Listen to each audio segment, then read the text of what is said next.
All right, here we go. Streets and Scholars, Alex Alonso, and 600 here to bring you guys another banger. FG is out this week, but I brought in 600 so we could chop it up about all the topics you guys want to hear about. But before we start, I just want to remind everybody that we're on all podcast platforms. If you're watching the video, that's great. But if you want to hear the entire episode, go visit the Apple Podcast platform, Spotify, Google, or iHeart, or any of your favorite podcast platforms, and you can hear this entire episode. But for right now, what's been going on with 600? Man, I really been chilling, man. Basically, I had a YouTube channel for like, I don't know, 4 years now. Bring that mic a little bit closer. I probably had this YouTube channel for like 4 years now. Okay. But just a few interactions, a few contents just kind of just took me up on the radar, everybody, you know what I mean? And it just kind of came out of nowhere, really. Yeah, man, because I first tapped in with you this year, 2023. Everybody was sending me these links, 600. Yeah. I'm like, who's this guy? 600. Then I was tapping in with Spider, 600.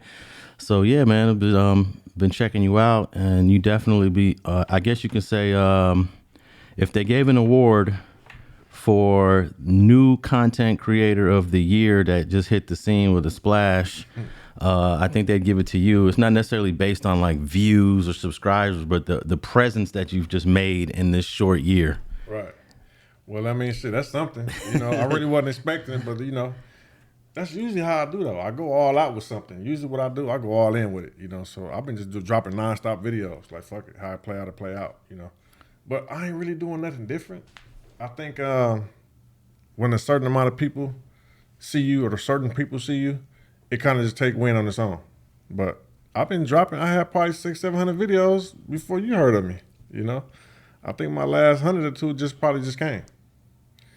But like I said, I'm a pro boxer, man. I've been doing this shit for a while. It's just that for some reason, people, what they call poker the bear. And I'm at them. That's just how I go. And that's just how I roll. Well, let's start off with this boxing stuff because I'm interested in finding out, when did you get into boxing and when did you start taking it serious? I always wanted to be a boxer. I'm a fan of boxing. I've been in the boxing gym a few times over the years, hit the bag, probably hit some mitts, but not really nothing serious, never nothing sparring. When I was done with the street life in 2016, the end of 2015, I said I'm done with it. And I said in 2016, I was going to be a professional boxer. So 2016, I turned pro, had my first pro fight. I probably sparred maybe a sparring is when you go in the ring and practice with someone. I probably had like 2 rounds of that ever before my first pro fight. No amateur fights, no trainer, no promoter, no manager. Fuck it, let's go. Because the street shit is over with. I'm done with it. I retire. And I'm going to go test my hand in this boxing. And that was 2016. I went cold turkey with all the street stuff. And a little bit about me, I was at the peak of my career with the drugs, the street shit, the name, the money, and everything. And I just walked away like, you know what, this is it. I'm either going to be in jail or dead if I keep doing this shit, man. I'm cool. What's up with the boxing? I looked into it. Moved my family to Vegas. I'm all in with the boxing. So what made you go into boxing? What was you must have had a previous interest or some previous experience to want to start boxing professionally? Nah, I never really had no experience. So it's just something I wanted to do. And I'm 32 years old. I took a couple losses, big losses, a couple $100,000 losses, different times within 6 months. And I'm like, man, I got to do this boxing thing with a little bit of money I got left. Fuck it. Did you get robbed or something? Yes and no. Not robbed like give me this, but somebody ran off with 100,000. And then the police took 100,000 from me within 30 days. And that was it. I said, shit, I can't do it. I don't know if I'm hot. I don't know what's going on. I'm going to have to kill somebody. I'm going to be in jail. That's it. The money I got, I moved to Vegas, packed it up. And I said, if I'm going to do this shit, I want to be with the best. I want to be a Mayweather. Vegas is like the fight capital. Where Roger Mayweather at in Mayweather? I go link up with Roger Mayweather. He going to be my trainer. It's my first real trainer. And, rest in peace to him. he was kind of like getting towards the end, of his training. And, we just wasn't seeing eye to eye. So I said, man, I got to go. Next best thing was Floyd Mayweather Sr., for his daddy. Went to him. We trained. I said, listen, man, I'm 32 years old. Do I got it? Do I have the potential? Am I too old for this? Because I can go back doing what I was doing. He was like, oh, let's check it out. He's like, nah, you 32 years old, man. You can box till you in your 40s, man. You're heavyweight and you ain't got no damage. You know what I'm saying? So I'm like, all right, let's get it. I'm all in, man. He said, what I got to do? Meet me here tomorrow. Come to my house and let's go around. Let's go do this, that, and the other. And that's where I started. I just start, how we get the pro fight? You got to pay your way. You got to pay to get on the show. You got to pay the promoter. You got to pay for your own travel. You got to pay a trainer. I was the first person to take Floyd Mayweather Sr. to Mexico. I took him out there with me. And that was my trainer. And I just ran my record up. So what did the guys that you was functioning with in the streets say when you packed up and moved to Vegas? You just kind of got up and left, kind of spontaneously. Yeah. I mean, I was already doing my own thing by, making my money how I was making it. So I wasn't like I was, pulling drive-bys and shooting people the day before I left. I was already, hustling out of town already somewhere. So, when I say the street life, I'm just talking about just all the hustling, all the illegal activity, period. It's over with, I went from making, some nice money to spending money, you know what I'm saying? So, but the hustler's gonna always survive. We're gonna always make our way back somehow, some way. So, I hustled the boxing game, you know what I'm saying? I made, all the legit money. The main reason why I was doing it, because I'm like, in my mind, I still wanted to go back and hustle some point. And I've lost so much money to law enforcement from not proving how I got this money. And I said, no, once I get a big check, 100,000, police can't take this from me. You know what I'm saying? So that was one of my main reasons, just to get some legit money. You know what I'm saying? Just so I can have money in my bank account, just so I can have cash. And where you get this money from? Prove it. You know what I'm saying? I actually had to sign over waivers to forfeit money, large sums of money, because I couldn't prove where I got it from, legit. So you was able to escape getting any sort of tax charges or any sort of criminal charges because of that? Yeah. They drop your charges. So one of my first drug cases was I got caught for possession of marijuana and possession for sales. They said if you sign over this waiver for this $10,000 cash you got, we'll drop the possession for sales and just give you possession for marijuana. And I got a marijuana card. That's nothing. I said absolutely, take it. You know what I'm saying? So that was the main reason right there too, though. Like I said, just hustling, being in the streets, not really having, the business and economical type, people around you to show you how to do things. I was all on my own. And even from the hustling, I was hustling on my own. Like nobody never really showed me the game and told me how to do this. I just trial and error and did it all myself. You know what I'm saying? $1 million plugs, you know what I'm saying? All over, you know what I'm saying? By myself, you know what I'm saying? I grew to that stage by myself. So, and I just had to learn the hard way. So luckily, I chose boxing. And I'm very happy, where I'm at right now. I'm very happy with the decision I made. So tell me about that first fight that you, the first official fight you had. How'd you fare in that fight? Because you saying you didn't have any amateur experience and not too many rounds under your belt. Yeah. So my first fight, man, I almost lost the fight. So how you play football and basketball. You shake hands, everyone's cool, blah blah blah blah. And I'm like, I got to pay for the opponent's fees that he wants for the fight. I got to pay for his room, his travel, blah, blah, blah, blah. So I meet the guy. I'm like, oh, okay, this is cool. I don't know if it's a sparring session or not. So we're going to just go in here, and I'm just in there like, okay, whatever, right? And dude just boom, boom, like clip me on the chin a little bit, damn it, knock me out. I'm like, oh, this shit is real. Like, I got to fight. Mind you, I ain't really got no experience. So I was like, man, fuck this boxing shit. I just roughed him up and dropped him. First round knockout. Like, okay, cool. I'm not about to be in here playing no more. This is some real shit. I'll fuck off my career before it start. You know what I mean? So I told the promoter who I met, hey man, I thought this was like some cool shit. We in Mexico, dude, small. He was smiling and took pictures. I thought he was like gonna take a punch and fall or something. You know what I'm saying? He's like, shit, at least I know you got a chin. I'm like, damn, this shit's real. So, you can't play games of boxing. Like I said, I never even had an amateur fight. I never been in the ring before. You know what I'm saying? So ain't no playing. You learn that in sparring too. The motherfuckers, it's a real fight. Sparring is a real fight. So, and mind you, I had 2 rounds of sparring with someone who was basically just in there while I got my hands up. I have no experience. I got street experience. I got the heart, obviously, and I know how to street fight, but boxing is a whole nother ball game, You think you're the biggest, baddest street fighter, and you fight someone who look like he's a kindergarten teacher and whoop you out bad, you know. So that was my experience, you know what I'm saying? I just kind of like turned it up a notch every one, you know, just kept going, kept building my record up, so I got a nice fat payday, and that's what I did. So after that first fight, after you dropped the dude, I guess your confidence built up and you was like, give me opponent number 2. Yeah, it was a little bit of confidence. Like I said, I had to take it serious at that point. So right when I got that fight, that's when I actually made the move to Vegas. And I started training with, you know, trainers and boxers and I done been in the ring with some of the best heavyweights in the world, you know what I'm saying, at the time. So I'm getting on the job experience, you know what I'm saying, as I'm going along, you know, I'm actually learning the sport, getting more and more experience as I'm going. So yeah, my confidence is building as I'm going, you know. So you're learning on the job as well. Yeah. So what did you, other than realizing this was real in that first fight, in terms of like technical stuff, what did you learn in terms of the technical stuff in that very first fight? I didn't really learn nothing. I didn't really learn nothing technical. I mean, it was a first round knockout. You know, I think it was like a 2-minute fight. You know, I really didn't learn nothing. I was learning more in the gym, and I was always gonna learn. I knew that coming into it, I'm gonna learn more in the gym. I'm gonna have more rounds and more experience in the gym. Actually, higher skilled fighters and harder competition in the gym than I will in a real fight, and that's really how I be. Now, as a heavyweight, do you look at the weight of your opponent and make sure that it's kind of in line with you? Because in heavyweight division, there is no cutoff.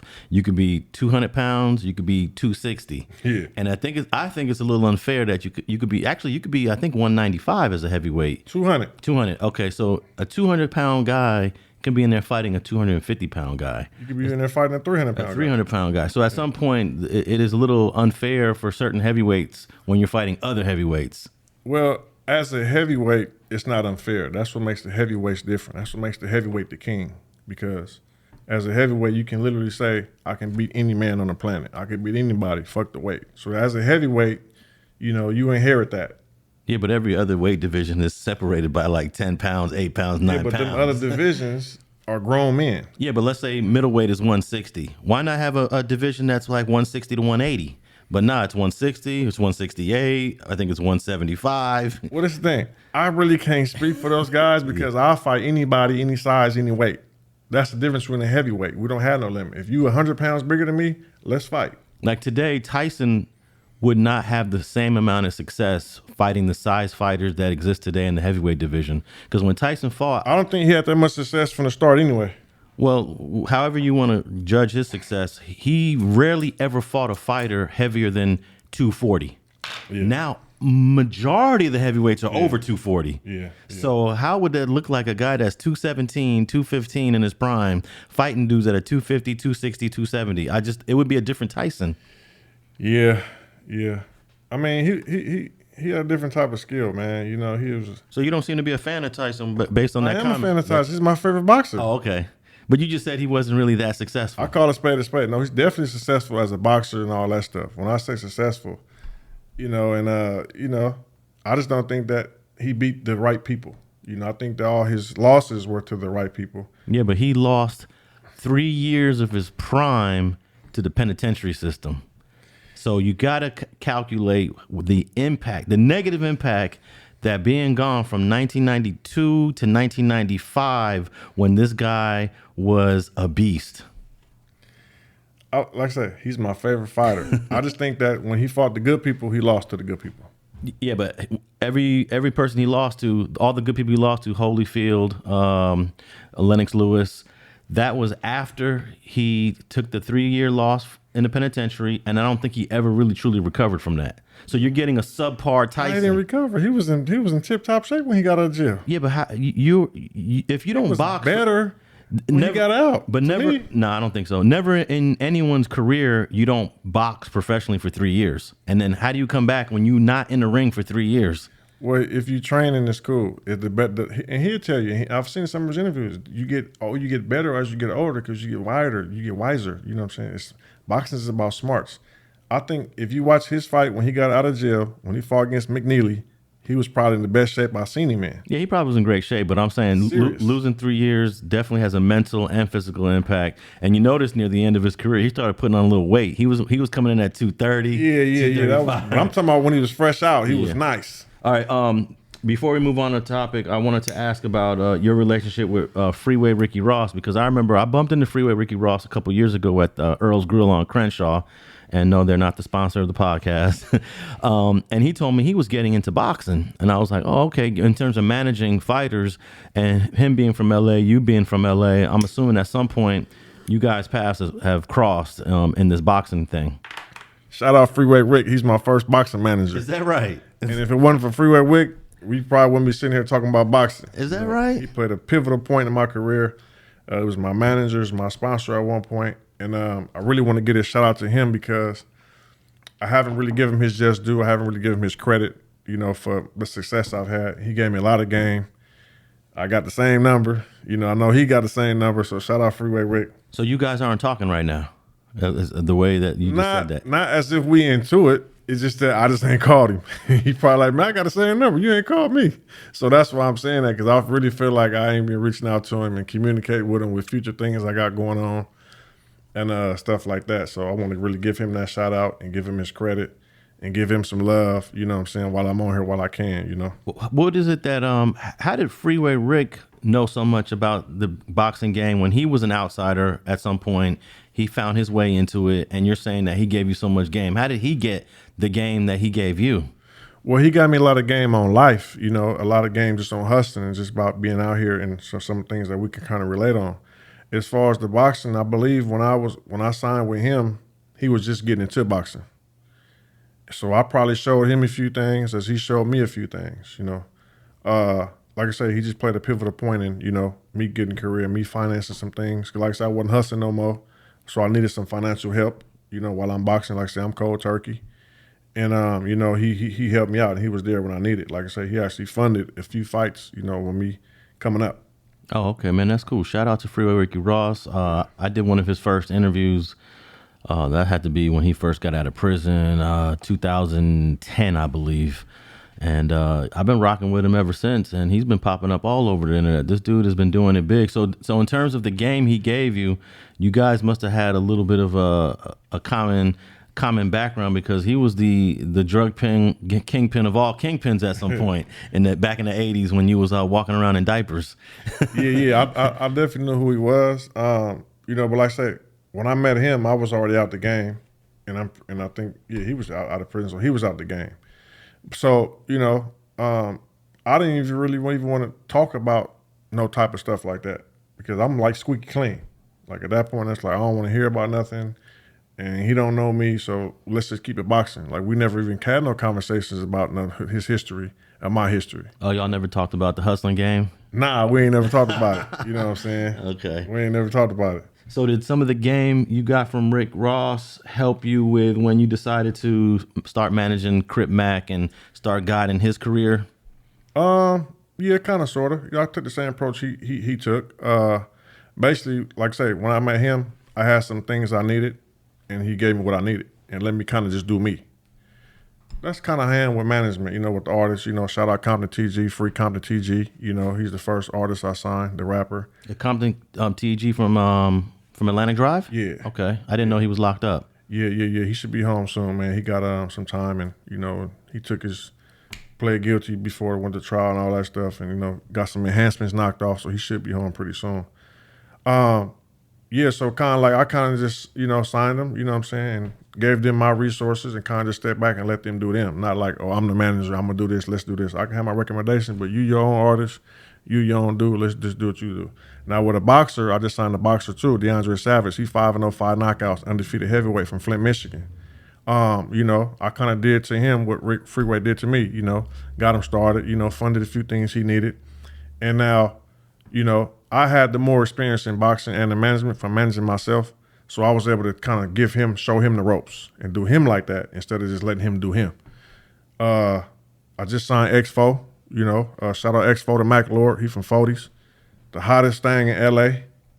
And with him, same thing, he's more in the music than me, so I kind of just, let him do him, and whatever he need, whatever resources I got, we're gonna bring it together and make it happen. Okay, now you want to talk about Crip Mac? Well, before we talk about Crip Mac, real quick in terms of what was I going to ask you about Compton TG? Because I first learned about Compton TG Dude was spitting fire bars on Instagram every week. TG Tuesdays. And TG Tuesdays. He was spitting. In fact, I have an interview with him that I never posted. That I must have shot that interview 4 or 5 years ago. Okay. I might actually post that now, but. I noticed he spit some fire bars, but I never really heard any songs come out of TG. Did he ever put out any an album or mixtape with complete songs? Yeah, he got a crazy catalog. Like I said, he independent, underground. So we was just putting something together for him to do something real, real big. You know, had a few project deals and stuff like that. Got him some money, and he caught a case. So. If you're not really into the underground LA hip hop stuff like that, you probably didn't hear none of his songs. Like I say, he didn't go to radio yet, but he definitely, captured the ears of the Southern California and the West Coast for sure. Now you mentioned X-Fo from 40s. I just dropped an interview with S-Bone, and I had asked him who are the hottest rappers from the 40s, and I don't think he mentioned X-Fo. Nah, I have to double check that. He did mention Baby Runner. Okay. He mentioned about 4 or 5 guys, but maybe I'm wrong. Maybe I'm wrong on that. We'll fact check that. They got a few over there. Yeah.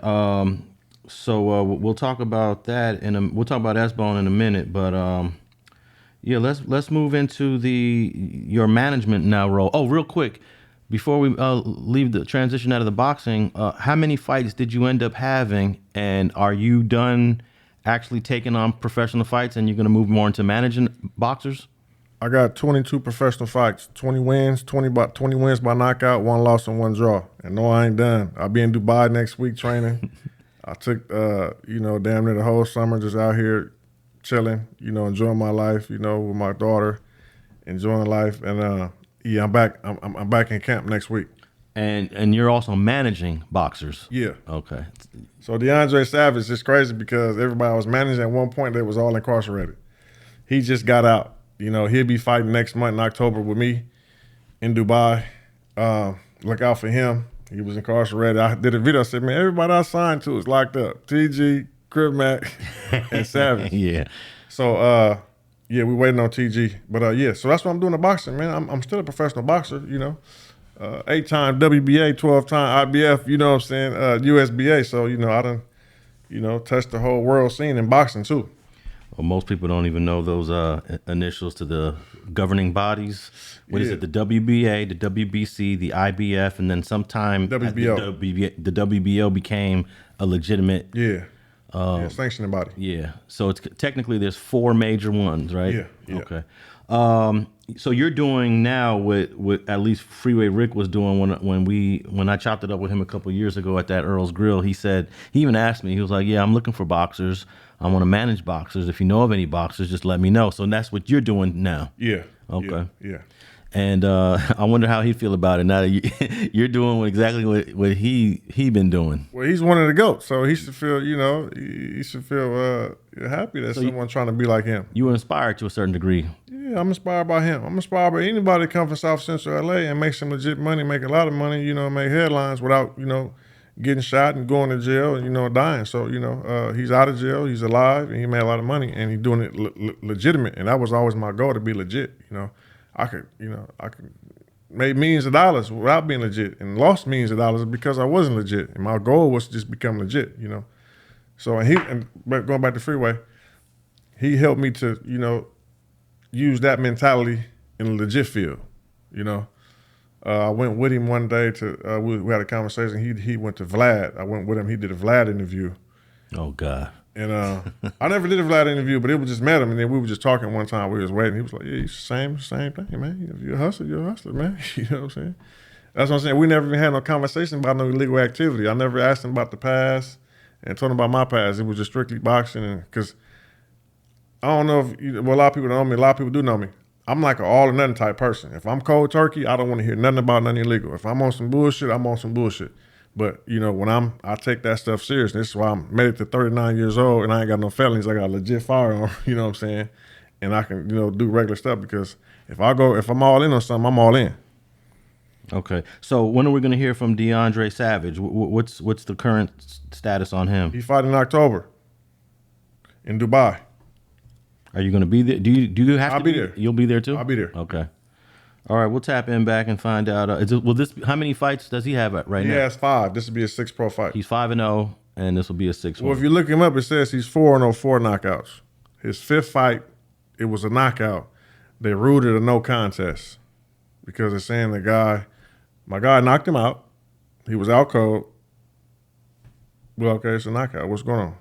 They say when he knocked him out, the guy twisted his knee. I ain't got time to be going back. We was like 2 hours deep in Mexico, challenging the commission. Hey, bro, this needs to be challenged. It needs to be switched to a TKO. They ruled it a no contest because the guy said he hurt his knee on the way down. The fight is over with. You know, dude's laid out on the mat from a punch to the chin, whatever. So, yeah, he's got 5 professional fights, but he's 4-0, 4 knockouts. Okay. So then, in addition to managing DeAndre Savage, you got these rappers, and of course, everybody wants to hear about probably the most famous Crip in the world. I don't even think that's an exaggeration. I gave him that name. Is that right? I say he's the most famous Crip in the world. I don't know how he became the most famous Crip in the world. I said this in another interview. I forget who was I chopping it up with. I was chopping it up with ODM Slim, and I just said I still don't understand the sensation behind Crip Mac. And listen. We ain't even seeing eye to eye right now, but I still give him his credit. He make diss videos about me, and I'll never diss him. I'll give him his credit. He's the most famous Crip in the world. Okay, so how did you eventually end up being either on his team or him on your team to where you're managing this dude? Okay, so he did a deal with CME. CME is Cutthroat Music Entertainment or Cutthroat Music Empire, or CME Global. He did a deal with them. I didn't know Crip Mac, and I heard he was supposed to be fighting Blueface. So that's when I inserted myself. He's from neighborhood, I'm from neighborhood. So yeah, get him on the phone. I'm gonna train him for this fight. He never boxed before. He's a heavyweight. I took myself for never boxing before to the top of the boxing world. I could take him the same thing. These other trainers can't do it. They ain't fought heavyweight. They ain't trained no heavyweight. They be just popping it. They don't be successful boxers. I'm the one for him, man. We from the same neighborhood. I'm gonna show him from the ground up. Where he at? Get him here. So, we tracked him down and, we linked up. So CME had to sign him for whatever they signed him for. I'm not on that contract. But it was like, listen, man, you out there with him there in New York. Hey, man, you can be the manager. Take him around, do what you do, train him, what to do. And that was our relationship. We developed our own relationship. And then he went to jail. Now, since he's been out of jail, he's been saying certain things about his contract with CME, and, he look at me like I am CME, so it's F me too, But he still got to honor that contract, you know what I'm saying? He signed a 5-year deal, and it's just like if, I sign with you, you're going to expect me to do my part. You do your part, I do your part. So he don't talk to me because he feel like I'm in cahoots with them. And, when in reality, he was already with them before he met me. You are rocking the CME gold medallion. Yeah. I'm loyal to the soil, man. They gave me my first 100,000. You know what I'm saying? Before I made that 250,000 in Germany, they gave me the money. I gave them that money back with some. So, I'm forever indebted with them. So, what kind of agreement did Crip Mac sign with CME? We signed like an entertainment deal for music, combat sports, all entertainment stuff, social media. The type of 360 deals they do. It covers everything. Well, basically, we're going to blow you up, but since you got so much attention, then we're going to need a little bit of everything around it. So I'm sure some people told him, hey, man, that was probably not a good contract you signed because you're already blowing up by yourself, right? and these people already, I'm sure, what is it, 15%, 20%, or 30% maybe? I don't know. Whatever it was, he got a lot of money out of it, and he got upfront money, and he got all the money that was made and some. So he got a sweet deal, and he was dealing with people who got enough money to fund whatever he needed. So let's just say, you make 50,000, right? Okay, and the company gets 20,000, you get 30. He get the whole 50, and you get another 50. So they get nothing. That's the type of relationship, that's the type of good people these were. He said, not only I want my 30, I'm gonna spend your 20, and I need another 50. Take it. And they said, man, fuck that contract. So that's what's going on. It's not like out of the 50, they kept 40, gave him 10, and he's saying, F y'all, I need the other 40. He took the whole 50, took another 50, and said, fuck them. Okay, well. But they're the bad guys. Well, since he signed this agreement, does that mean anything. Let's say Crip Mac makes 100,000 on a boxing fight next week. Part of that money goes to CME, or should go to CME. It should. So is CME going to aggressively pursue any financial? Yes, they're going about the legit way though. Like I said, they sat back, been letting him get his money, and he just been disregarding, his end of the contract. So now the legal part comes in. You start serving papers, start sending out paperwork, cease and desist, serving stuff, notice of breach, there's in default, stuff like that. You got to go through the process. So we'll see how it go. Now, do you know what was the incident, or what was the situation where he? Well, let me back up a little bit. He signs this agreement and then he goes to prison. How many months was he signed to CME before he ended up going to prison?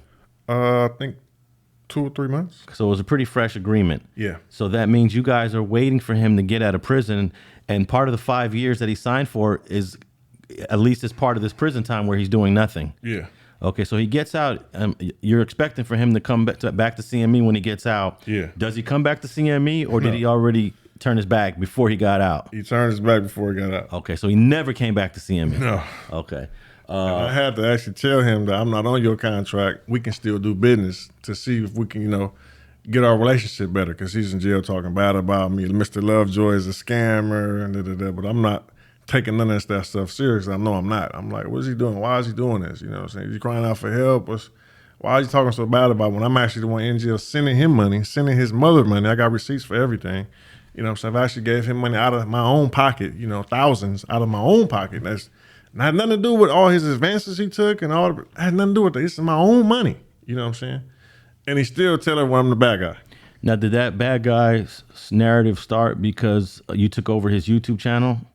I never took over his YouTube channel. He signed all that stuff over to CME. Now, I had access to that channel at some point. I don't have access to it no more.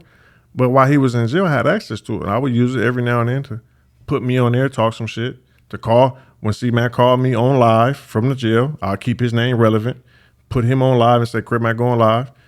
I got about 2 videos on that channel. I wasn't just using for me. You know what I'm saying? It don't go to me. It's not even in my name. I got access to it no more.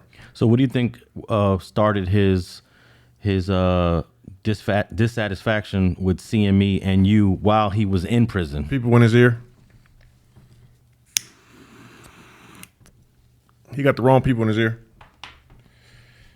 Well, Lupe, she sat right here at the table with Spider Loke, and Spider had asked her about management, and because Spider had expressed an interest, like I could work with C-Mac, right. But Lupe was like, no, he's already signed with CME. And at that time, I don't know what month this was. When he was in jail? This was when he was in jail. Okay. So Lupe had already said, no, he signed with CME, and I think she even said during that episode it's a 5-year deal. Yeah. So it seemed at that point when Lupe was on Facts Over Feelings with Spider Loke that everything was good.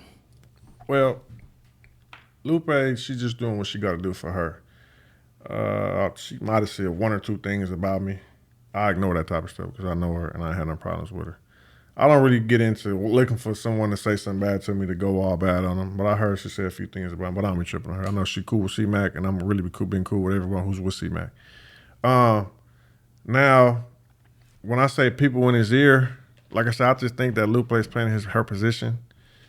But Crip Mac has actually told me that China Mac don't want him doing business with me.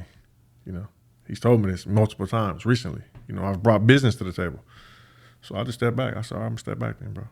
So now you're seeing how China Mac has been spending a lot of time with C-Mac, and it seems like they have a positive working relationship. Yep. And CME's watching this. Yep.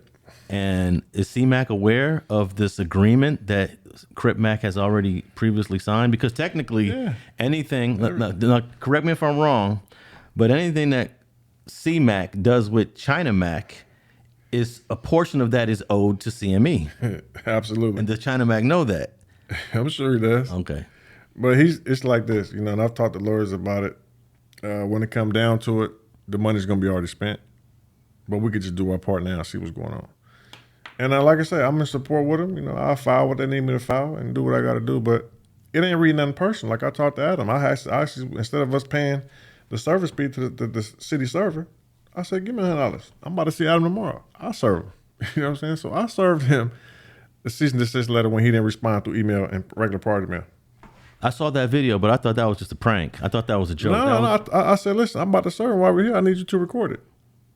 It was going to be on camera or off camera. No matter. I might as well get some views from it. Let people know it's serious. So why was Adam served? Because he doesn't have any agreement with C-Mac. Oh, no, he does. He's on one of the shows now. Yeah, they got a show. Okay. Everyone. China Mac got it too. They all get it. I just ain't seen him yet. You know what I'm saying?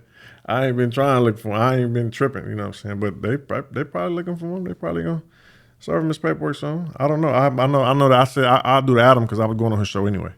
But if Adam has C-Mac on a show, Adam is not violating anything. It's C-Mac is now supposed to forward some of the proceeds to his management team. So Adam is from what I understand, Adam would not be doing anything wrong, right? He's doing wrong. Just like when I went to London and I got a contract with Don King. Don King sent the cease and desist letter to Matchroom Boxing while I was in London. Said Chris is under contract. He cannot do this fight without my permission. Same thing with Crip Mac. Okay. He's under exclusive contract with CME. He cannot do anything entertainment-wise with you on this show without my permission.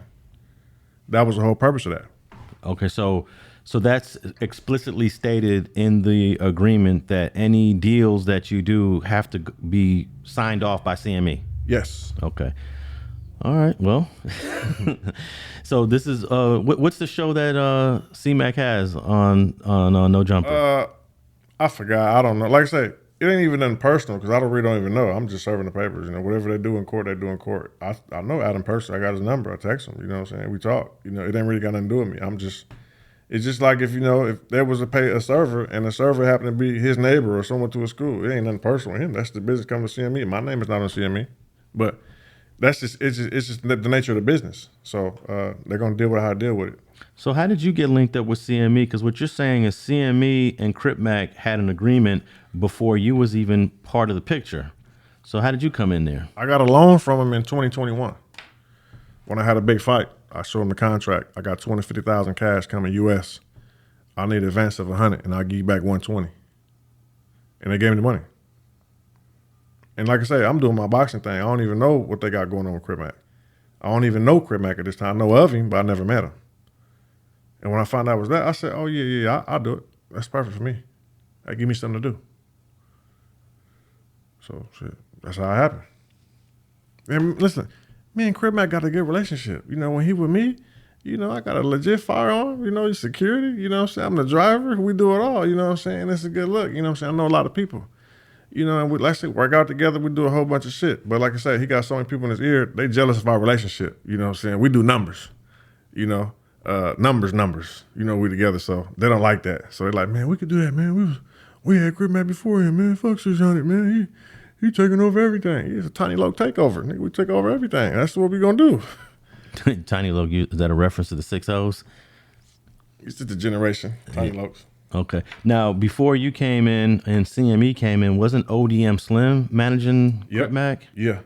He the one that gave me all the information, all the logins, the YouTube, the Twitter, the Instagram, transferred everything, And you guys still have that? CME do, yeah. CME does, okay. Yeah. And there's no way that goes back to him, but he could just create a new account, right? Yeah, he created an account. He created new Instagrams. I think he got a new YouTube page. Just doing good, he's doing cool. But the stuff even that stuff, he signed over the rights to that too. So in the agreement, technically, they owe that too. Yeah, because I'm sure in the agreement it's stipulated that you just can't go create another account and profit off of it. It's in very detail about everything, all that stuff. So.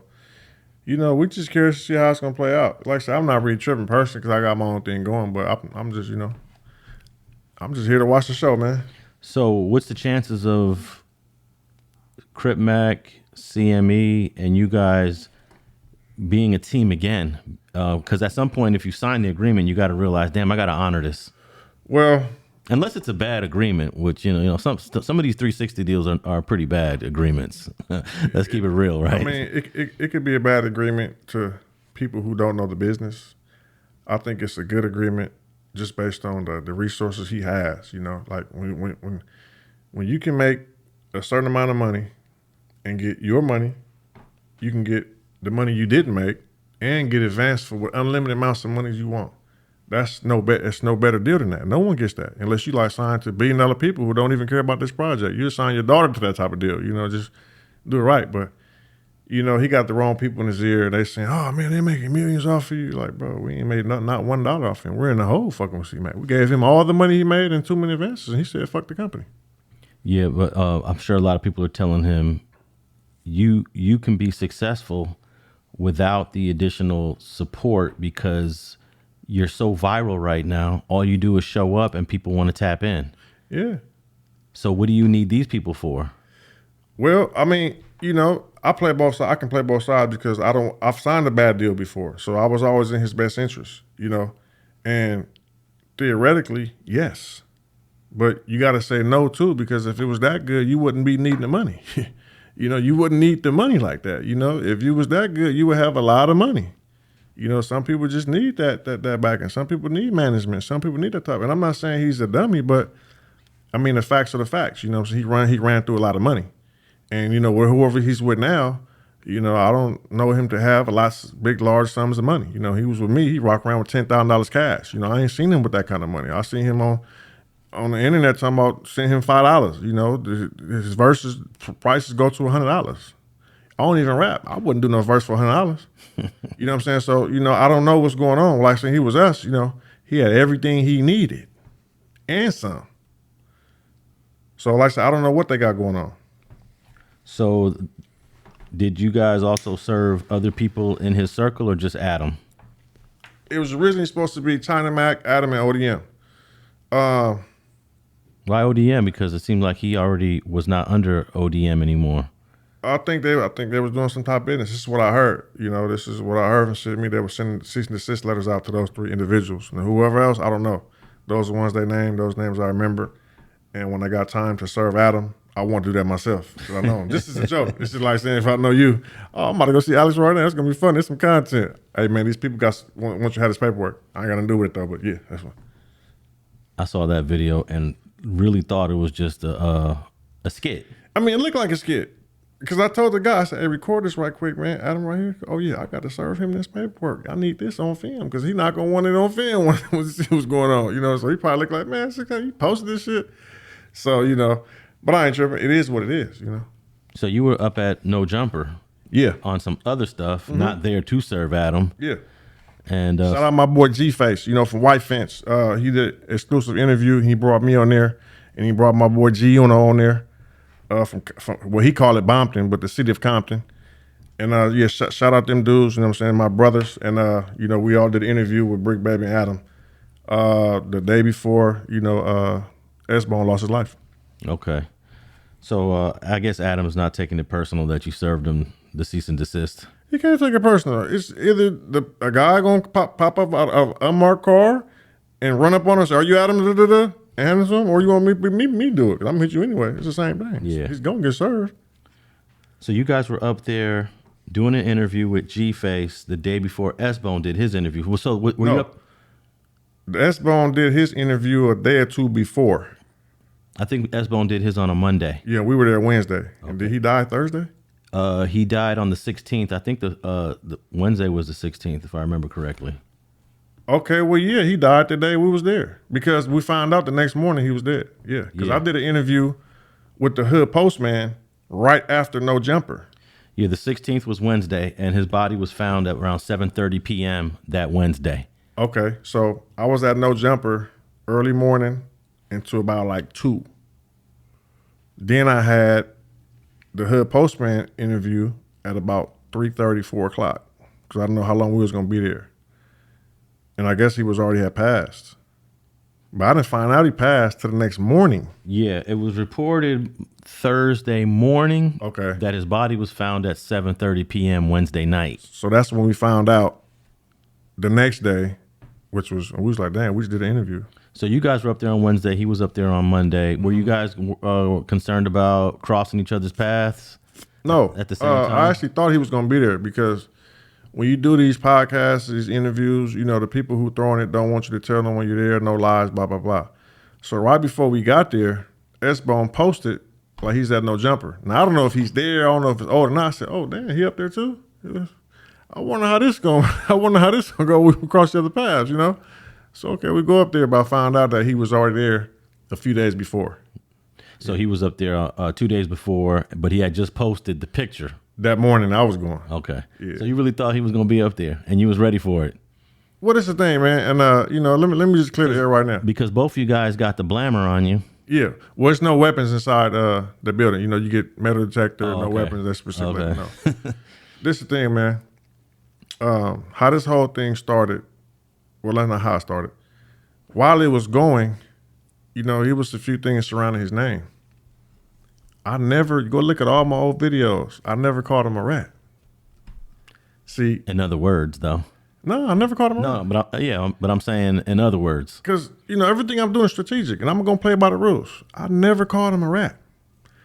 But it was stuff on his name, and the reason why the topic came up, because he took a picture with a well-known rat and a sex offender. And he said, I'm going to inherit all these beefs. I know what I'm getting myself into. Okay, so you want to go in there. I told everybody, anybody messing with Cowboy, including my homies included, I'm on you. Y'all know the rules. You can't mess with no rats, no sex offenders. So if y'all harboring a rat, I'm on you. It's FU too, right? So he went in there and said, yeah, I'm with Cowboy, and I know what I'm getting myself into. So I said, all right, S-Bone, we're going to talk about you too. You know what I'm saying?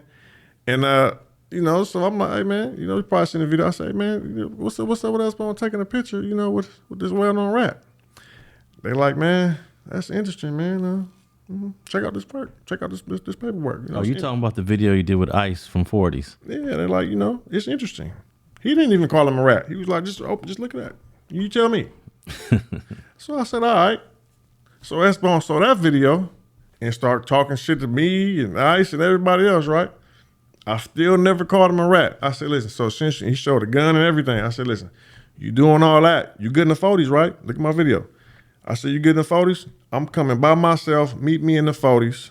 Let's go over this paperwork. If it's nothing in there, I'll give you a fair one. You can do whatever. I'm coming by myself. If it's something in there, you know what's up. But let's just get to it so we ain't got to go back and forth on the internet. Let's just meet up and come by myself. I'm going to go live. He didn't show up. So I'm like, all right.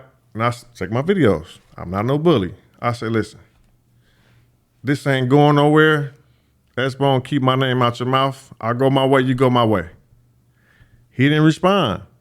I never to this day opened up the paperwork. It was over with. You never opened up that envelope that Ice gave you? Never looked at it. Why never not? read it. Why not? I wanted to do it in his presence. I don't want to be, you know, and actually, you know what? I'm going to burn that shit up too if I still got it. I'm going to burn that shit up because there's no need for it. I don't want to do no clown shit like that because if ain't nobody seen it, I want to open up together. You know, I really want to do that man to man. Like, bro, you really want to defend your name? I want to defend it too. If it's nothing there, let's do it together, bro. And that's what that was. So it was really it was no bad blood between me and him. You know what I'm saying? It was really just some internet shit. And since it was getting out of hand with everybody, I said, listen, let's just meet up and let's just go through it, bro. You know what I'm saying? Before anything else goes out there. But like I say, he didn't respond. So, you know, out of respect for just everything I'm doing, I left it alone. And then at that same time, the appeal on that case that I'm assuming Ice gave you the paperwork was already on the internet. Man, listen. And people started to pull that up. The reason why all this stuff came up, his name already been circulating. You know what I'm saying? It's already been out there what it was. You know what I'm saying? Now, I got a hold of S-Bone, meaning I got familiar with him a couple of years ago on the internet thing. So I asked about him. I'm like, who's this dude? I've never seen him before. They told me who it was. And they told me some stuff around his name. But since I never met him, ain't really in my business. I don't really care. I don't know him anyway. I'm going to stay away from it if that's true. And matter of fact, even if it ain't true, when you got stuff around your name, I just stay away anyway because I really go hard on that type of stuff. But when he got on there with the Cowboy thing, anybody with Cowboy got to get it. You know what I'm saying? Because he's a known rat and a known sex offender on Megan's Law. He took the stand. He broke all the rules. So he gets no pass with me. Now, before you started going in on Cowboy, with S-Bone, I did his first interview. That had to be about 4 years ago, let's say 2019.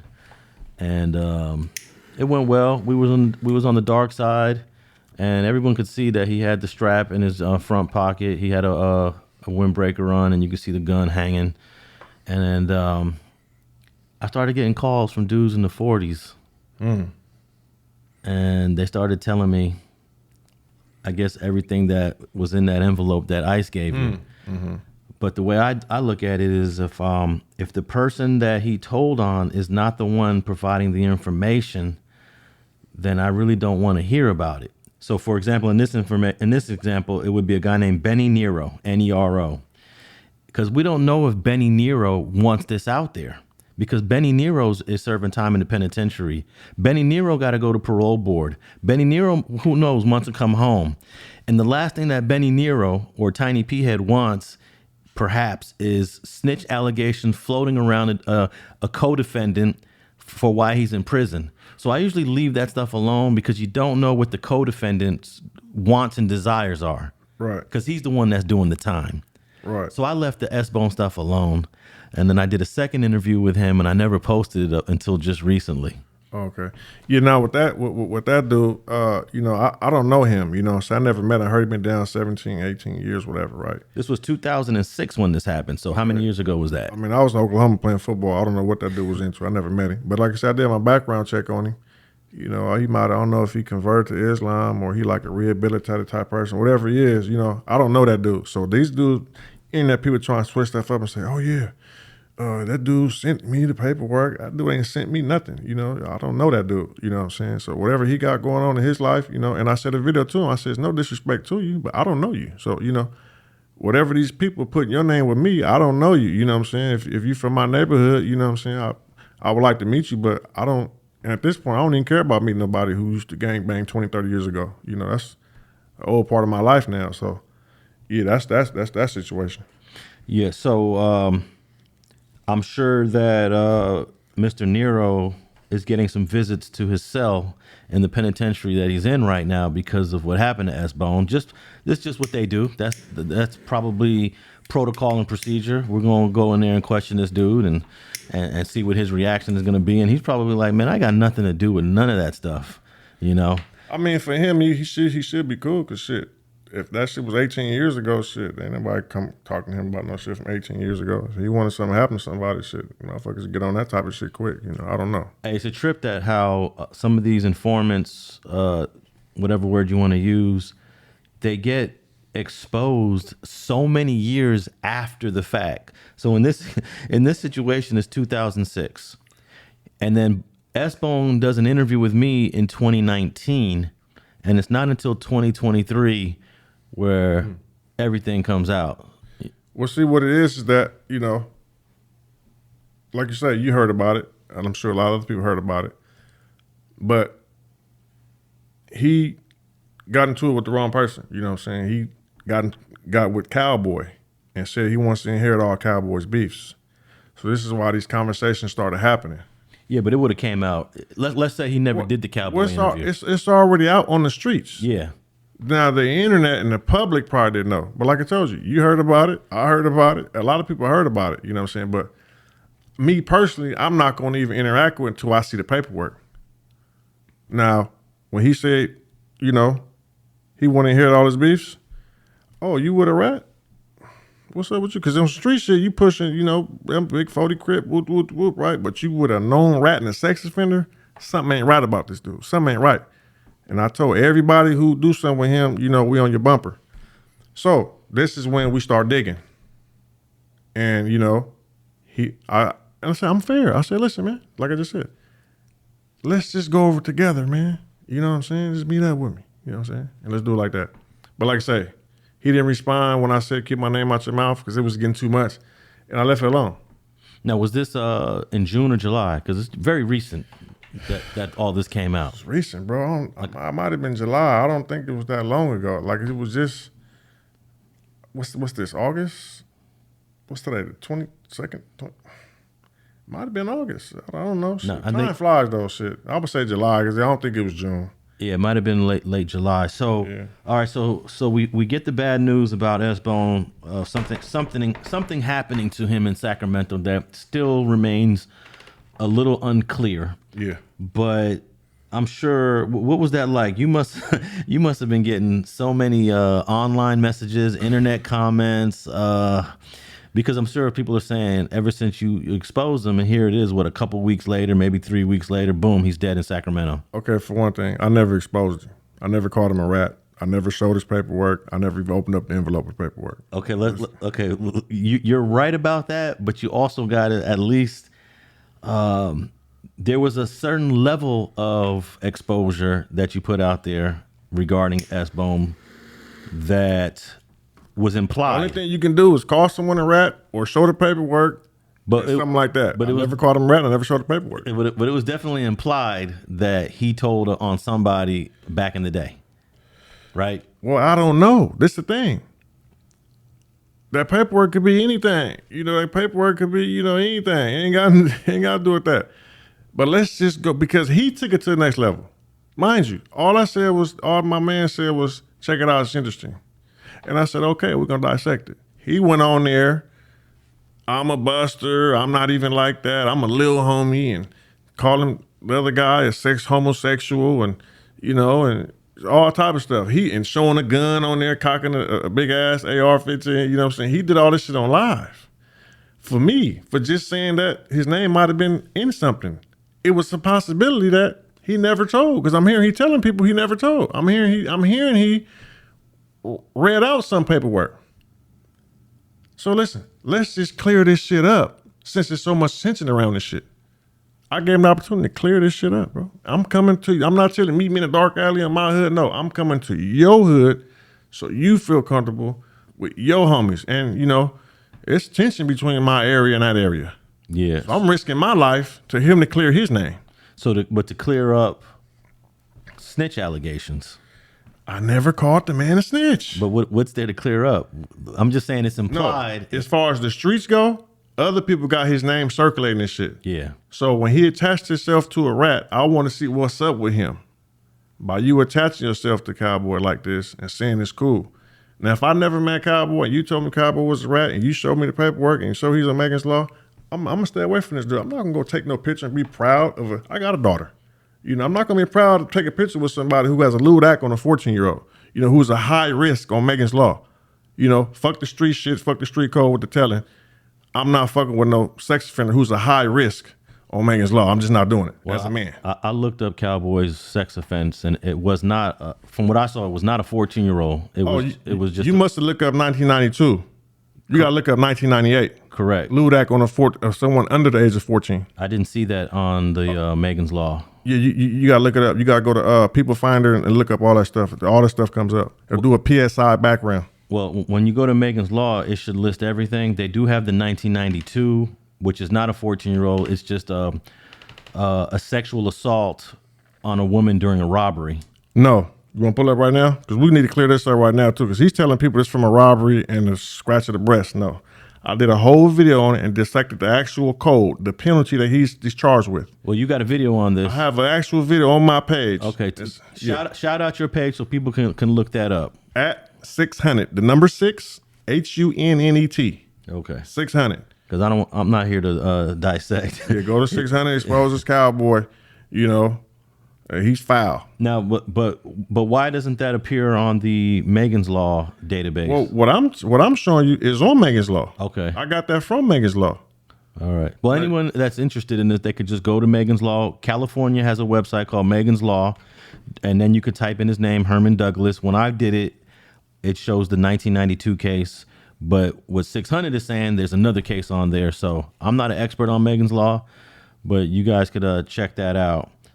If you are interested. We're going to just go to it right now so everybody can see it, Look at my video so people won't be thinking, somebody lying on somebody's name. Because this is documents. This is all public record. I ain't got to lie on nobody's name. But this whole thing about Cowboy just came up because he testified in the Eric Holder case. Okay, so let's get to that. Okay. So, and I was there, by the way. I was there for every single day of trial. I was there for opening statements. I was there for the sentencing, and I saw the whole thing. And go ahead. What were you going to say? Okay. So, before we get to that, type in 600 drops work on Cowgirl. You know, I said he lied, he's a predator, because he lied and said it was in a robbery, okay? So when you go on Megan's Law, it's going to tell you. So I guess we'll track the price of your. Go back. Type it in and watch the video, man. You know what I'm saying? Okay, so the code is 243.4 parentheses A. Okay, so let's Google this. This is what his conviction was in 1992.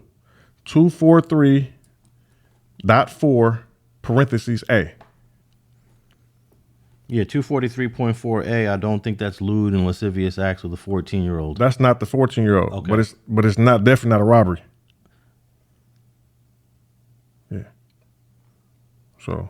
Well, this is what we'll do. I'll put a link in the show notes to your YouTube channel, and they can just go find it and look it up.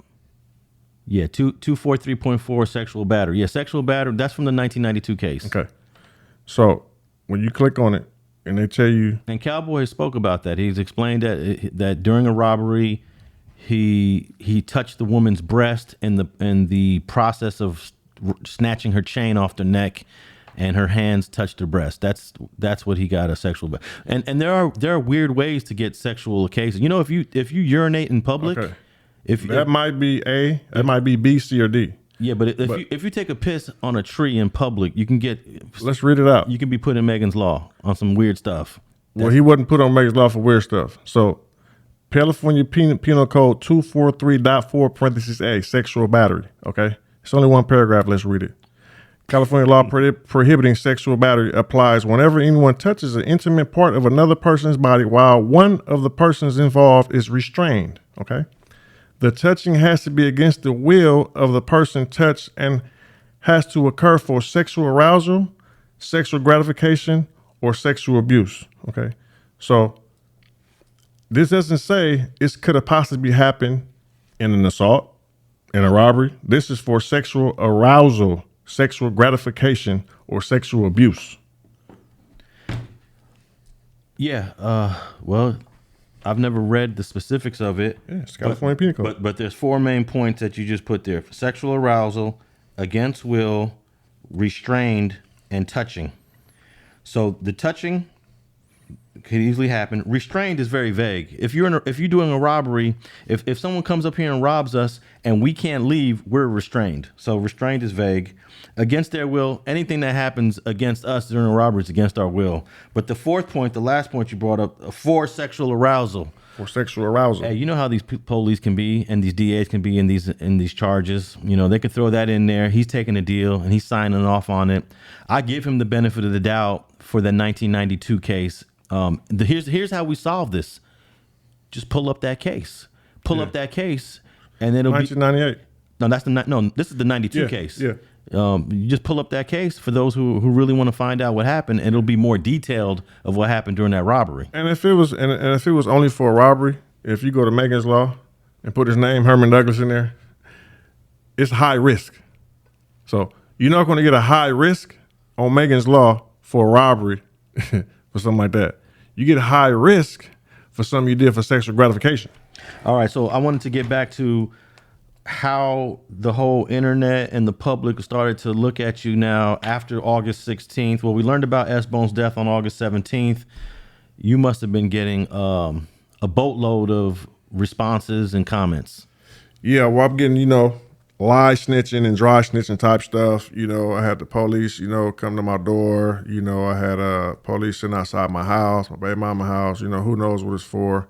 It's all type of stuff, what I'm saying? The man was, lost his life somewhere far. And, I stopped mentioning his name and never called him a rat, and I guess the police, the investigators, detective, whatever they do is they do their job. They look at social media and see who probably the main suspect is, you know what I'm saying? And they must have looked up and said, well, he was doing the interview at this time and he was over here at this time. And I'm sure they got real informants and know who do what and who did what, you know what I'm saying? And I heard he was found somewhere in a Tesla and there's cameras around that motherfucker. So, I haven't heard nothing from law enforcement since then. And, they're going to do their job and, let that man rest and, declare my name again, which I did a personal video to him and anyone of his loved ones. I never called the man a rat. You know what I'm saying? I ask people, let the man rest and let the people do their job. You know. So the police came to your home. Yes. They knocked on the door. Yes. And did they come in, or you spoke to them on the porch? I got a screen door over there, so I kept them out there. You know, I kept it real brief. I don't want to cooperate. You know, I don't have nothing going on. You know, I was here, and I don't know why y'all here. Was it police from Sacramento or local police?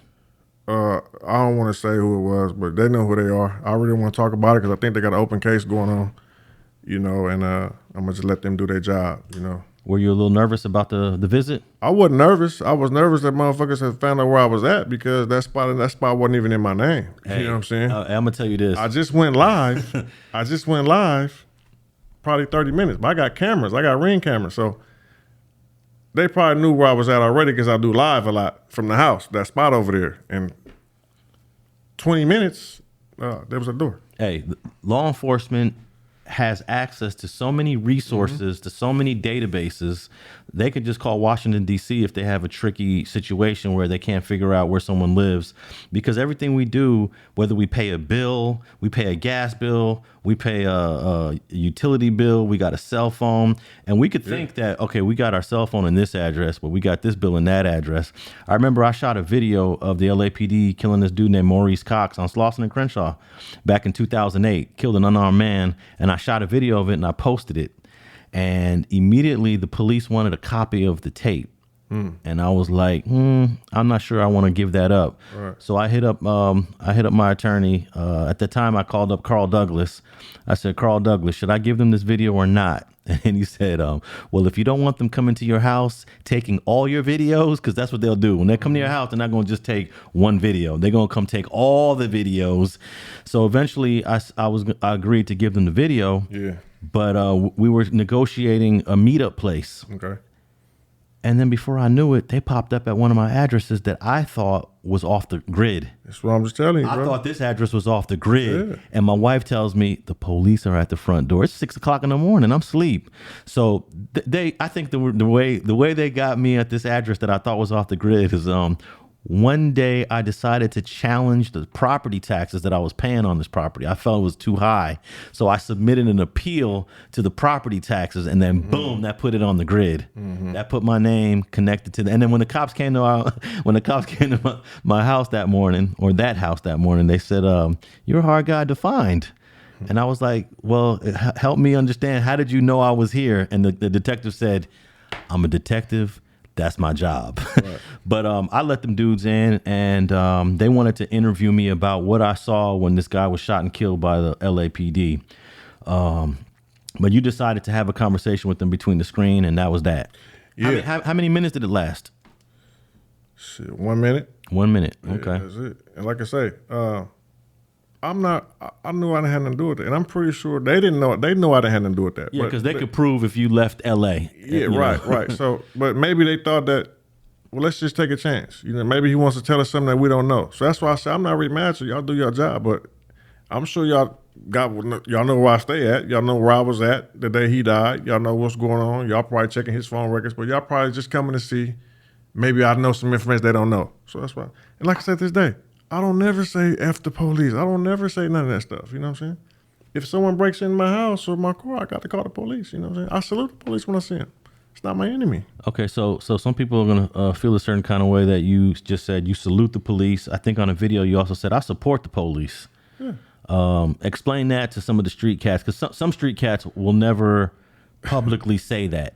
Well, this is the thing, man. You know, a lot of people raised, you know what I'm saying, to hate the police. I'm a professional athlete, you know.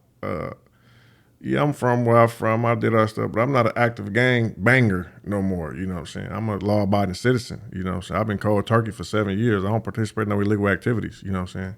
And another thing, too, that day that me and Brick Baby was on the on Crenshaw and Slauson, we went live. His house got raided the next day, and somebody said he might have had a firearm on him. While we was there, I guess a rat harborer, you know, someone who loves rats, was talking to Cowboy. And Cowboy went up there on live and was asking questions about me and Brick Baby. The first thing this rat lover said was, 600 was up here with the extras, hopped out with his burner, They all had their guns, saying shit like that right on live. He's talking to a rat while the rat on live. So the police probably, which they already know who's licensed, who's not in the state of California, it's public record. You could just Google it. Well, they said, well, okay, if 600 had one and he has legit firearm, we're going to waste our time with a raid on that. You know, what kind of gun was it? Was it a big gun or small? Well, he's licensed to carry a 40 and a 9mm. So if it's something like that, it probably ain't worth it. Now, I don't know if Big Baby is licensed to carry in California. So they probably ran his name too. And that's probably how he got it. So they start putting narratives talking about, I'm the police, I take pictures with the police, I got Brick Baby in jail. Motherfucker, I take pictures with the police with or without none of this shit. I'm a professional athlete. There's numerous people take pictures with police. There ain't no problem. So who's accusing you of being responsible for Brick Baby being raided? Oh, just the bloggers. Okay. Brick Baby never said that. That's my guy. Okay. You know, I don't even know where he live at, you know. You know, just the bloggers. You know what I'm saying? All right. So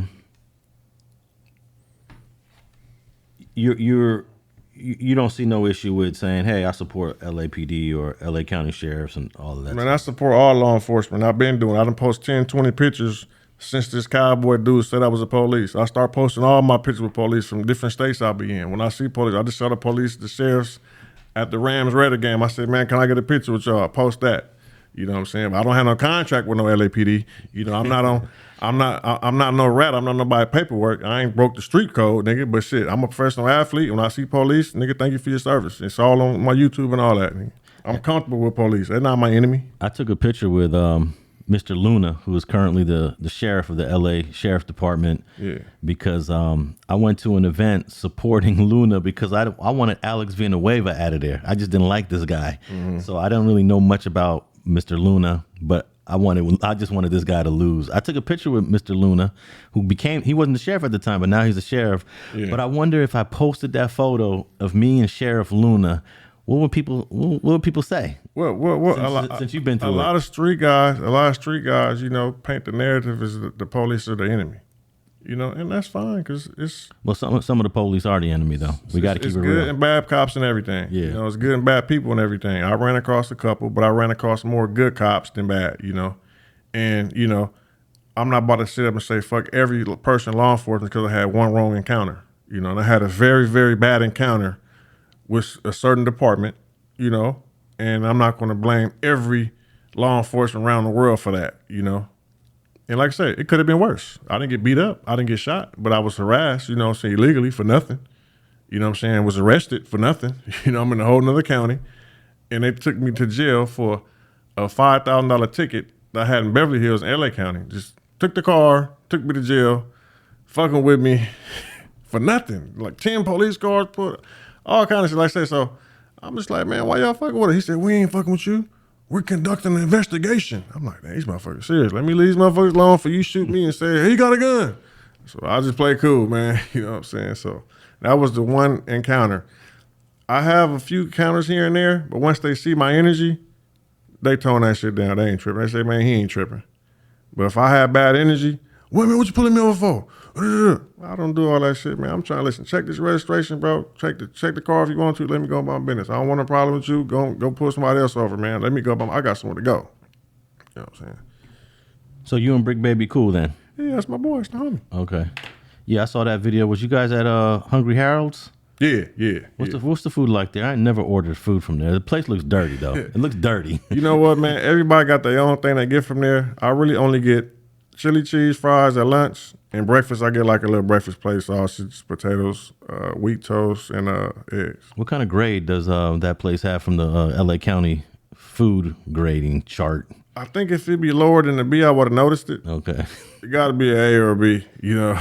I give it a fail just for the way it looks. Yeah, it look run down. The outside look run down, yeah. But it's cheap. It's affordable. It's not like it's the best food, but it's affordable. You can get a whole breakfast meal for like $8 or something like that, you know, which is pretty cool in this economy. What's up with the Marathon store across the street? Are they gonna open that back up? It was fenced off for a long time. It was fenced off for a while. I think they're building something. It's like a NIP foundation in there, but it's so closed off. And like I say, I don't really be looking over the fence and seeing what's going on. But I've seen that it's supposed to be like a foundation coming soon or something like that. You know, I don't really know.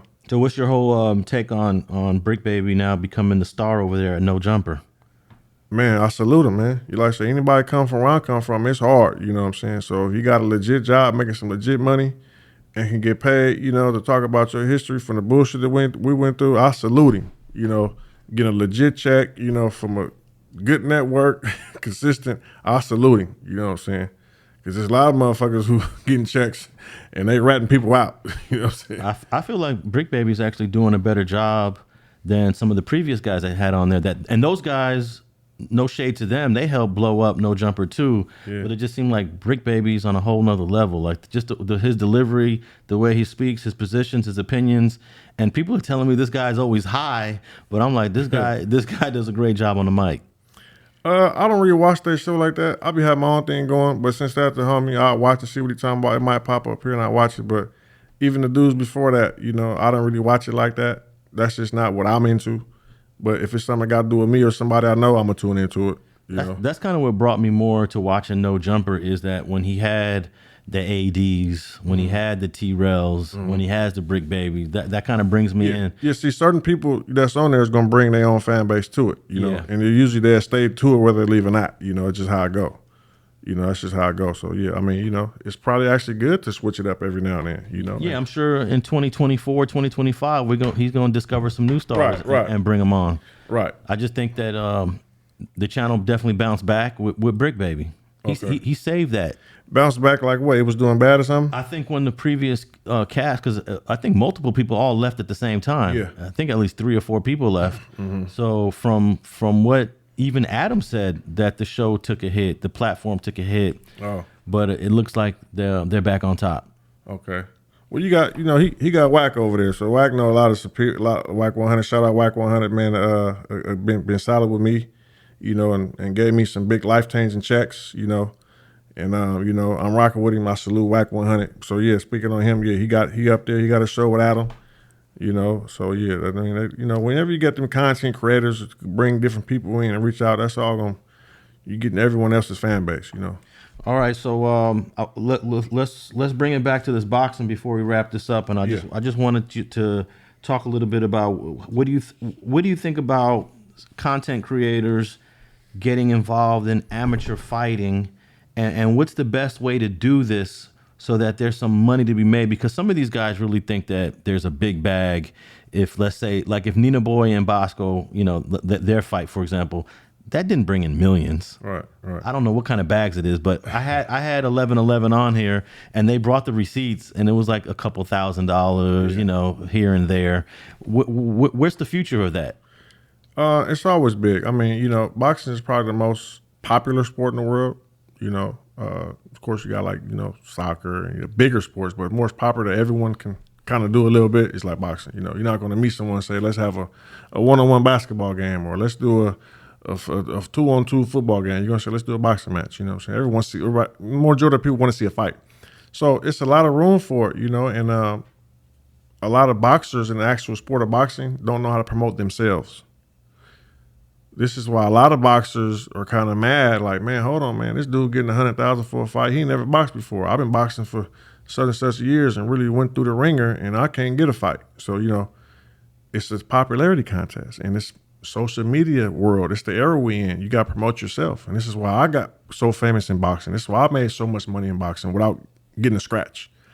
A lot of boxers, envious of me. A lot of boxers don't get to go to 10 different countries and pick up, 6-figure checks without getting a scratch. Yeah, but you're talking about on a professional level. Just in general. But these creators are amateurs.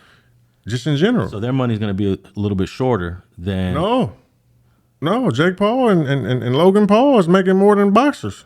Is that right? Yeah. Bosco made $100,000. It ain't too many boxers make $100,000. Bosco man, Blueface is making 6-figure checks. So let's say Spider Loke, which he already said he ain't jumping in no ring and doing no boxing. But let's just say a guy like Spider Loke, who's got a name recognition, talented rapper, everyone knows him. What kind of check can a Spider Loke pull if he was to go that route? Well, he's more famous. When I say famous, I'm talking about, let's look at the whole world, a billion, trillion, how many people it is, right? How many people know Spider Loke? And how many people know Errol Spence? How many people know, this boxer who got all these gold medals? And how many people know Crip Mac? The network is like, well, shit, Crip Mac we're looking at he got probably 1 billion streams. This boxer got all these gold medals and he doesn't have 1,000 followers on Instagram. I think I could sell more tickets with the right promotion behind Crip Mac than this boxer who's highly skilled. So that's just where it's at. It's a lot of crossover fights. It's a lot of athletes getting checks. It's a lot of rappers and everyone getting checks in boxing because it's all about the money. It's not really about the skill. Well, I got a sporting idea that would make a whole lot of money, but I don't think it would ever happen. If you take the worst NFL team of the year and you put them against the best college team of the year, every year you did that, that would make millions. It'll probably make money, but it's still a professional level that they can't fuck. The colleges can't fuck with the pros. That we got to break that. We got to break it to where we get the best college team, whoever was the powerhouse, and play like the Cincinnati Bengals, who were the last place team a few times. Nah, they can't compete. It seems like that because of this strategy of this Bengals might not have had the right coaching and right scheme against the Patriots or the Cowboys or whoever, right? Those are all 5-star athletes. Those are all first-round draft picks. Those are all top-tier professional athletes play for the Bengals. Even if they was 0-16 for the last 10 years, undefeated 20-0 Georgia, Alabama can't fuck with them. Well, I was looking at one of the Cincinnati Bengals teams from like 2 or 3 years ago. They had some of the youngest players. Yeah. They actually had second and third round players. But their youngest players are older than the kids playing for Alabama. But the year that I don't know if it was Alabama or Georgia, I looked at one of the college teams that was the best in the nation. They had above average ages. They weren't 18 and 19-year-old guys. Yeah. They had 22-year-olds and 23-year-olds on that team. Yeah. That means you had a lot of redshirt freshmen. I see what you're saying, though, but that's just for that school. This Bengal team or whatever team is a combination of all those schools. Yeah, we know that the losing Bengals would most likely beat the best college team, but the point is, we gonna watch that. Right. We're gonna watch that and see how much of a spanking really is it. Right. And then if we did that every year for 20 years, there is gonna be that 1 year where the college team puts it down. But so back to the boxing, you still haven't answered. Can a guy like Spider Loke, can a guy like Blueface, who's already boxing, let's say I jumped in the ring. What kind of money can we make? You can make money. So the top of the sport, you got real boxing fans worldwide, and that's why it's pay-per-view. That's why it's not like free on TV. The Super Bowl is free. The top boxing matches will be pay-per-view. You got real boxing fans who love boxing. And you have to have a high level, to get those fans. But then again, if somebody like Spider Loke and you had a good fan base, you can definitely reel in that kind of money. But is your fan base going to pay the pay-per-view like the boxing world is going to pay the pay-per-view? Well, 1111 Network wanted to know if I would fight Vlad because they noticed that me and Vlad had a little back and forth online. Oh, yeah, you can make some money. And I said I would do it, but I doubt Vlad would ever want to fight, would want to jump in the ring. But I would definitely do it. Plus, I would want to, if I'm going to fight somebody, I want to fight someone around my age range because I believe age does play a role. Yes. So I'm not fighting nobody under 40 years old. I'm not fighting a 25-year-old guy. Right. I got to understand that your skills do diminish as you get older. But I'd be willing to do it, and a fight like that, you're saying, could generate some money. Yeah, because this is about, his fan base and your fan base. It's not about the boxing fan base. You're not going to get the boxing fans. But you're going to get his fan base and you're going to get your fan base, which might be bigger than this Olympic guy's fan base and, this other guy's fan base. Now, we were talking off camera, and correct me if I'm wrong, did you say that Elon Musk, the richest man on earth, the guy that created the Teslas, that got no business to even worrying about somebody, said he's going to do a fight? Yes. Him and Zuckerberg, the Facebook CEO, owner, whatever, Like I say, it's entertaining. Everyone sees what's meant to be made. And it's a sport where it's one-on-one. It's a sport where, okay, I can beat you. Man on man. Let's get in there, So it's like a sport like that. It's not like I just told you, it's not like you're going to say, let's play a basketball game together or let's race, run track. Fighting is usually like mano a mano, like who's the better person. So that's what the boxing is about, gladiator type shit. Now, I love that. The last good professional fight that I saw was Ryan Garcia and Tank Davis. Okay, you thought that was a good fight? It was a good fight. Like competitive? I thought it was somewhat competitive, but Tank is he's just too much of a tactician for Ryan. And see, Ryan had so many fans that thought this is the guy that's finally going to beat Tank Davis. So it was a lot of anticipation.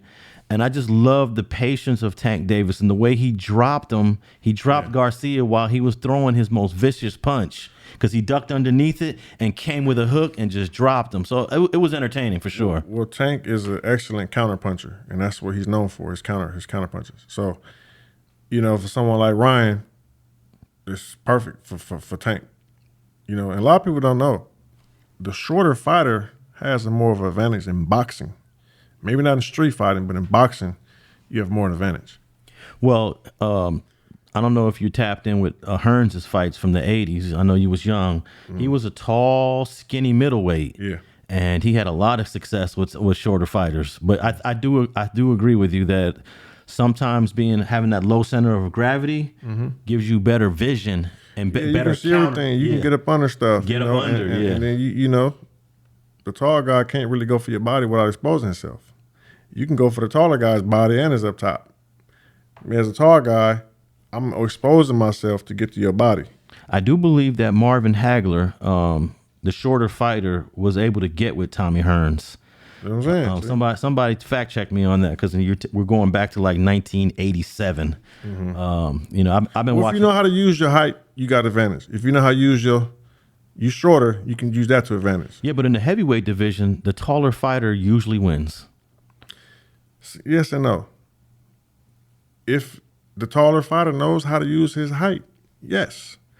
But if the shorter fighter knows how to use his height to an advantage, then he's going to get it. It just depends. Styles make fights. One of my favorite short heavyweights, outside of Tyson, of course, was a guy named David Tua. He was a Samoan dude, I believe. Never been knocked out. Yeah, he's a beast. But there was no way he was going to beat Lennox Lewis because Lennox Lewis was just too big, too tall, too strong. See, Lennox knows how to use his height. Yeah. So that's what I'm saying. Tyson knows how to use his compact height against taller fighters. Lennox knows damn well, I'm not letting you get past this jab. I'm going to use this shit right. Now, how tall is Lennox Lewis? Like 6'4", 6'3"? He's like 6'5", I think. Okay, David Tua was about 5'10", 5'11". It's almost impossible to be 5'10" to beat the guy that's 6'5". I've seen it a few times. No. There's exceptions. It's not impossible. But when you got a Lennox Lewis at his level, yeah, he's never going to let no 5'10" dude beat him. That's what I'm saying. If you know how to use it, you're okay. And my point is, if David Tua, with all his skills and his strength and power, was 6'1", if he was 6'2", he would have been he would have been beating everybody. Yeah, it just depends on your style too. That's it. It's so many different things into it, man. It's so many things that got to do with it. All right, so when's your next professional fight? I'm more than likely fighting October 9th. Do you have an opponent? Dubai. I got like three to pick from. All right, so you're fighting in Dubai at the same time DeAndre Savage is fighting? Yes. Okay. Same day, same night? Yeah, same day. So you're fighting, and then the guy you're managing is fighting on the same card? Yeah, because I got him on a card. That's how it works. Okay. You usually want to sign with someone who's still active, and that way you can pull him in on your undercard. So did Floyd Mayweather become a manager while he was before he retired? He became a boxing promoter when he was in jail, I believe. But he was promoting himself mostly. Yeah, he was doing promotions with all that stuff before that. But I think they really, really made it official when he went to jail. Okay. So we're going to see you in October? Yeah. And since it's way in Dubai, we're probably not going to have a way to watch it. 12 hours ahead. You have a way to watch it. I'll post on my Instagram, stuff like that. All right. Let the people know where they can find you once again, 600. I'm mainly on YouTube now. I'm on Instagram every day, but I kind of just got off of Instagram. My Instagram handle is my full name, @Christopher Lovejoy, all one word.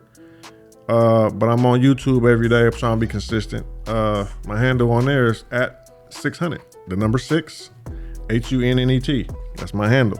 There you go, guys. And if you want to tap in with me, Alex Alonso, I'm on Twitter and Instagram at AlexAlonso101. If you want to watch a couple video clips of this episode, I will be posting a couple of them on the Street TV YouTube platform.